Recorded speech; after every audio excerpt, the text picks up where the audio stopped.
Bagi masyarakat Bugis, pangan bukan sekadar pengisi perut. Di atas piring-piring tanah terwujud sebuah perjanjian tua antara manusia, alam, dan Sang Pencipta. Kalau kita mau buat depapi itu biasa setiap tahun. Ya kalau orang mau turun sawah, ya semua itu biasa masyarakat di sini ya ikut membuat depapi itu. Ya.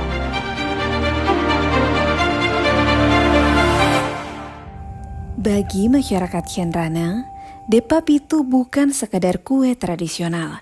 Ia adalah simbol harapan. Ia adalah bahasa doa yang diwujudkan dalam bentuk pangan. Nama depapi itu berasal dari dua kata dalam bahasa Dento. Depa berarti kue dan pitu berarti 7. Sebuah nama yang sederhana namun menyimpan makna yang mendalam. Asal usulnya itu depapi itu memang dari nenek moyang ya, karena itu merupakan tradisi ya. Nah itu tradisi tidak bisa ditinggalkan, karena itu tradisi itu pesan orang tua itu dia bilang ini memang tradisi tidak bisa ditinggalkan ya gitu ya. Riolo pana nak depapi itu tahu Nari jamai lantuk nih kamu mah. Saya tahu sejak dari kecil. Tahu ini depapi itu. Seperti banyak tradisi lisan lainnya di tanah Bugis, pengetahuan tentang depapi itu tidak diwariskan melalui buku-buku atau ruang kelas. Tradisi ini hidup melalui tangan-tangan yang bekerja, melalui mata yang mengamati, melalui anak-anak yang sejak kecil membantu orang tua mereka di dapur. Itu depapi itu kita cara anunya itu kalau kita mau buat depapi itu biasa setiap tahun. Ya kalau orang mau turun sawah ya semua itu biasa masyarakat di sini ya ikut membuat depapi itu. Ya dulu kalau orang tua sedang membuat depapi itu biasa saya tinggal lihat-lihat dulu bagaimana caranya membuat. Baru kulihat-lihat kimi apa dikasihkan nih, apa bahannya, bagaimana caranya membuat. Ya begitu. Begitulah cara para perempuan Bugis mengenal depapi itu. Mereka belajar secara perlahan, menyerap setiap gerakan, setiap bahan, dan setiap makna yang menyertainya. Warisan budaya ini berpindah dari satu generasi ke generasi berikutnya, bukan melalui kata-kata semata, melainkan melalui pengalaman yang dijalani bersama.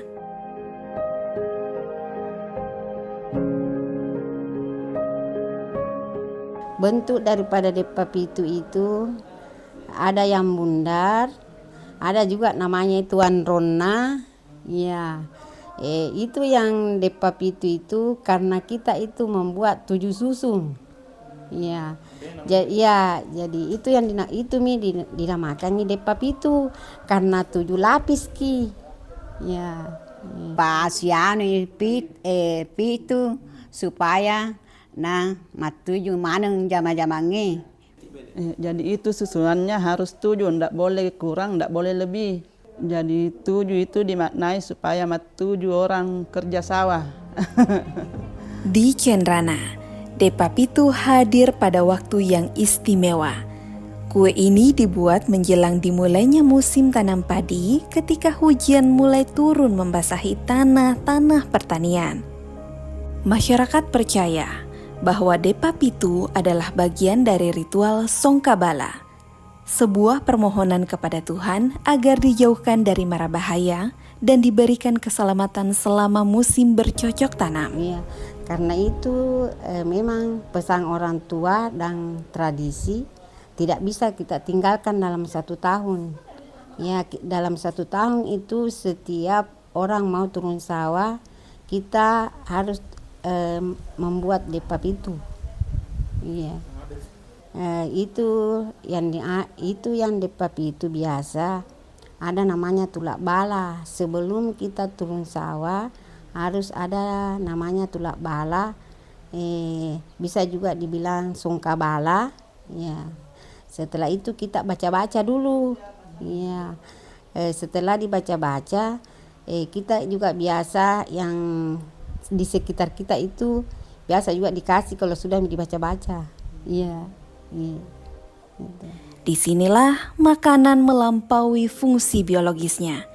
Ia berubah menjadi simbol hubungan spiritual antara manusia dan alam semesta. Cara membuat depap itu, pertama kita sediakan dulu beras ketan. Kedua, kita sediakan gula merah dengan garam sedikit. Ya. Setelah itu ya kita bikin adonan 2 macam. Ya, yang satu depap itu yang putih, yang satu depap itu yang merah. Ya. Setelah itu kita bikin bulat-bulat yang disusun itu yang 7 lapis. Kan itu Mina dibilang depap itu karena 7 lapis. Ya. Setelah itu kita buat juga yang androng. Yang androng itu kita pakai di dalamnya itu ada disikan namanya cangkuli. Ya. Jadi itu cangkuli terbuat dari gula merah dengan kelapa. Ya. Setelah itu androngnya kan ini yang 7 kita susun 7. Yang androngnya ini kita bungkus daun kelapa, daun pisang. Ya, setelah dibungkus daun pisang kita bakar. Ya. Tapi dulu itu kita pakai kayu bakar. Cara membuat. Sekarang karena sudah modern, orang biasa pakai oven. Tapi biasanya itu lebih enak dimakan yang dibakar pakai kayu bakar. Ya, begitu. Tak doan rupang kato sangka kalukumi ditaruh yangin kam putih roha putih. Perjalanan depap itu dimulai dari bahan-bahan sederhana yang akrab di kehidupan masyarakat pedesaan. Tepung beras ketan, kelapa parut, garam, gula merah, dan air hangat secukupnya. Bahan-bahan yang berasal dari alam itu dipadukan dengan ketelatenan dan kesabaran, sebab dalam tradisi, setiap proses adalah bagian dari penghormatan kepada warisan leluhur. Kalau bentuknya beras direndam, baru dipabrik, baru dicampur gula dengan kelapa yang warna merah, kan 2 macam. Baru digulung-gulung, baru diiris-iris, dikasih pindah pergi ditalam, baru dibakar. Habis itu disusung 7. Perlahan-lahan seluruh bahan dicampurkan. Tangan-tangan yang telah terbiasa bekerja mulai menguleni adonan hingga lembut, kalis, dan tidak lagi melekat di jemari. Tak ada alat modern yang dapat menggantikan pengalaman puluhan tahun. Yang bekerja adalah ingatan tentang ukuran yang tepat, ingatan tentang tekstur yang sempurna, dan ingatan tentang tradisi yang terus dijaga.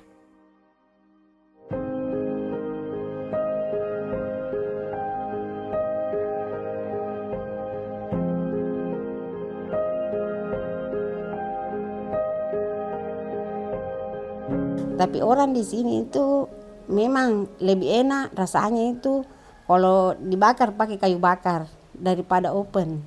Ya. Ya, setelah itu setelah dibuat kita bikin mau dibaca-baca dulu. Ya, setelah dibaca-baca ya, kita bagi-bagi juga ke tetangga. Ya, karena kan tidak selamanya tetangga bikin, karena biasa di sini itu yang bikin cuma yang pokoknya yang petani yang mau turun sawah. Iya. Gitu. Adonan kemudian dibentuk menjadi bulatan-bulatan pipih dengan ketebalan yang pas. Tidak terlalu tipis, tidak pula terlalu tebal. Setiap bentuk dikerjakan dengan ketelitian yang diwariskan sejak lama. Sebab dalam tradisi, ketepatan bukan hanya soal rasa, melainkan juga penghormatan terhadap tata cara yang telah diwariskan leluhur. Ini khasiatnya depa pitu ya memang enak, tidak sama kue-kue lain. Baru ini cara membuatnya juga bukan pakai alat kayak mixer, kayak di blender apa, tidak, kita pakai tangan ya. Jadi cara membuatnya ini memang kita aduk pakai tangan ya. Ya tergantung, kalau kita mau enak-enak kita kasih banyak-banyak kelapanya ya. Kalau mau yang kasih lembek-lembek ya kita kasih lembek-lembek adonannya begitu ya. Setelah dibentuk, adonan dimasak hingga matang. Sebagian masyarakat merebusnya dalam air mendidih, sebagian lainnya memilih memanggangnya di atas bara. Dahulu, kayu bakar menjadi sumber panas utama. Kini, sebagian besar menggunakan kompor gas. Namun, di tengah perubahan zaman, rasa dan bentuk depa pitu tetap dipertahankan sebagaimana dahulu. Ketika telah matang, setiap adonan ditata menjadi 7 susun, 7 lapisan yang menjadi ruh dari depa pitu, 7 lapisan yang menyimpan harapan, 7 lapisan yang mengikat doa-doa masyarakat kepada Sang Pencipta. Setelah tersusun rapi, depa pitu dibungkus dengan daun pisang. Aroma daun yang berpadu dengan hangatnya adonan menghadirkan cita rasa yang tidak hanya dinikmati oleh lidah, tetapi juga oleh ingatan budaya. Iya ro pungka keluarga, pak biasa masih di ke rumah ibu, di padangi maka dalam luka komai, belok ki ibu anu depa pitu, loka di mana, jare gai di loka di tahu pak biasa makumpul ki, makumpul ke ibu. Biasanya itu bikin depa pitu biasa ramai-ramai dengan tetangga, bikin kue depa pitu, saling membantu. Nilai pembuatannya ini dengan nilai kebersamaan, karena prosesnya itu ibu-ibu saling membantu. Iya mak depu ngeki. Iya, jadi engkau ke nilai bersamaan dilalena kayak bu depa pitu. Namun sesungguhnya, makna depa pitu tidak berhenti pada proses pembuatannya. Di balik setiap lapisan tersimpan nilai kebersamaan yang telah lama menjadi fondasi kehidupan masyarakat Bugis. Saat membuat depa pitu, para perempuan saling membantu. Mereka bekerja bersama, bercerita bersama, dan menjaga tradisi bersama. Setelah selesai dibuat, kue ini tidak hanya dinikmati oleh pemiliknya. Depa pitu dibagikan kepada tetangga dan kerabat sebagai simbol kepedulian, empati, dan persaudaraan.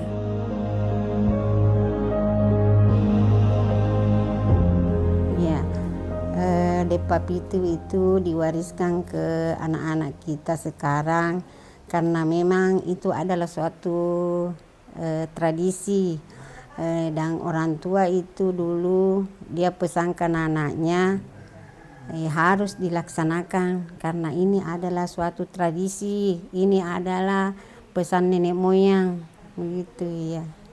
Peran pemerintah daerah Kabupaten Maros ya, khususnya di bidang kebudayaan, para dinas pendidikan dan kebudayaan, kita tentunya berkewajiban untuk melestarikan, menjaga, dan mengembangkan apa yang menjadi warisan atau tradisi budaya yang ada di daerah kita ini. Salah satu yang menjadi warisan budaya tak benda adalah bepa pitue. Bepa pitue itu sendiri adalah kuliner, semacam kuliner lokal yang memang sudah jarang ditemui, dan dia ada termasuk di dalam rangkaian atau ritual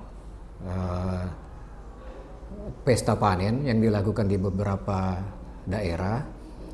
Nah, itu tujuan kita, bagaimana kita menjaga dan mengembangkan dan melestarikan kuliner ini dengan tentunya kita mengunjungi langsung di mana tradisi itu masih berjalan, dan kemudian kita coba untuk mengangkat ini Dan kita laporkan kepada Kementerian Kebudayaan bahwa ini adalah salah satu warisan leluhur kita, warisan budaya yang ada di Kabupaten Maros yang perlu kita lestarikan, kita jaga dan kita kembangkan. Seperti warisan budaya lainnya, masa depan Depa Pitu bergantung pada generasi penerus.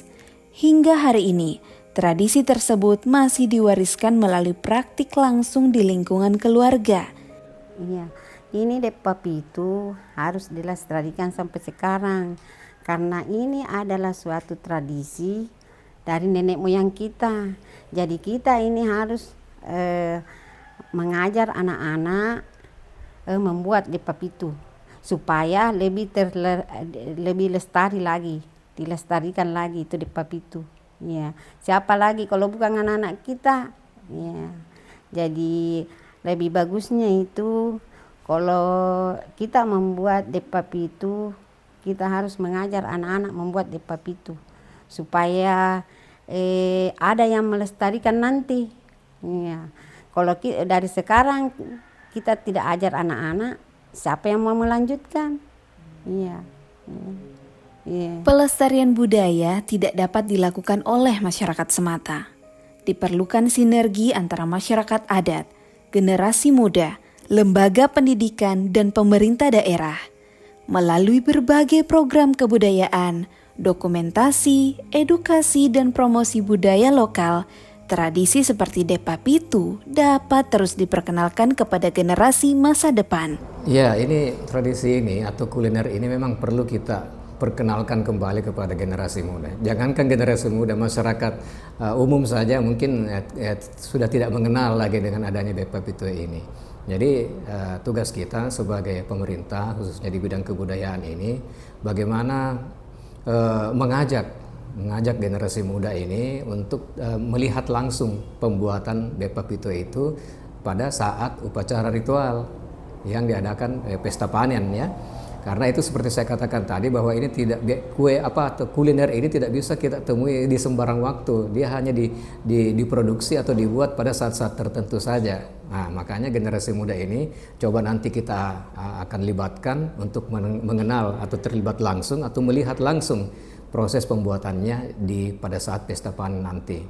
Nah, supaya generasi muda kita ini jangan hanya mengenal kuliner-kuliner yang sekarang ini sedang digemari, sedang tren, itu street food, kemudian kuliner-kuliner atau camilan-camilan dari luar, sementara mereka tidak mengenal camilan atau kuliner yang ada di wilayah atau daerah mereka sendiri, yaitu di Kabupaten Maros. Nah, itu tujuan kita, bagaimana supaya kuliner ini juga bisa dikenalkan kembali kepada generasi muda. Cuma yang itu tadi, ini kuliner ini, Depa Pitu ini tidak diproduksi secara massal. Jadi wajarlah kalau kita kurang mengenalnya, sehingga generasi muda juga kurang mengenal. Nah, inilah tujuan kita membawa mereka. Nanti kita akan agendakan bagaimana kita mengambil atau mengajak generasi muda, anak-anak muda kita, anak sekolah, anak mahasiswa untuk berkunjung nanti pada saat pesta panen berlangsung. Kita akan hadirkan mereka secara langsung untuk melihat kuliner tersebut. Yang bertanggung jawab ini untuk melestarikan Depa Pitu, harusnya kita sebagai orang tua, masyarakat, tokoh-tokoh masyarakat, sampai ke anak-anak ya, yang bisa menjaga. Siapa lagi kalau bukan kita ya. Mungkin anak-anak kita tidak tahu sekarang, mungkin besok-besok kan dia bisa tahu ya, cara membuatnya bagaimana, cara melestarikannya bagaimana ya.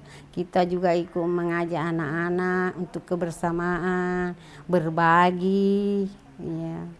Harapan saya untuk kedepannya mudah-mudahan lebih lestarikan lagi ya, kebersamaan kita lebih bagus sama masyarakat ya, berbagi juga lebih ya, nilai-nilainya juga lebih tinggi ya.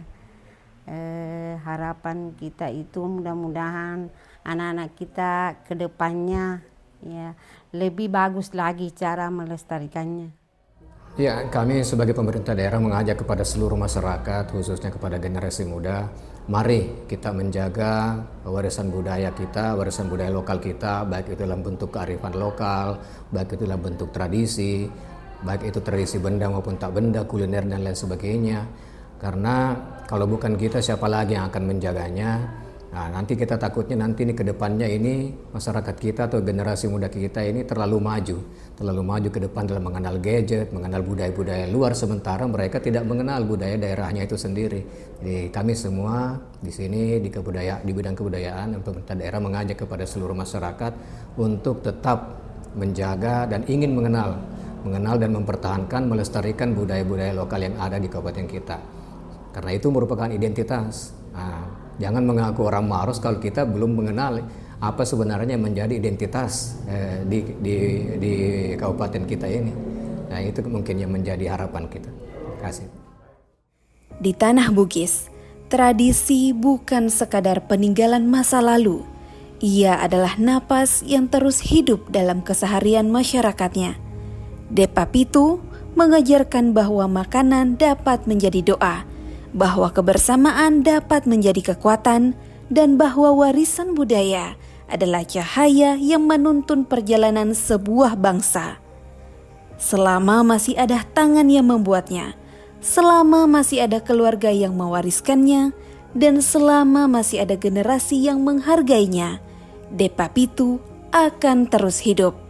Menjadi 7 lapis harapan, 7 lapis doa, yang tumbuh bersama padi-padi di Tanah Bugis.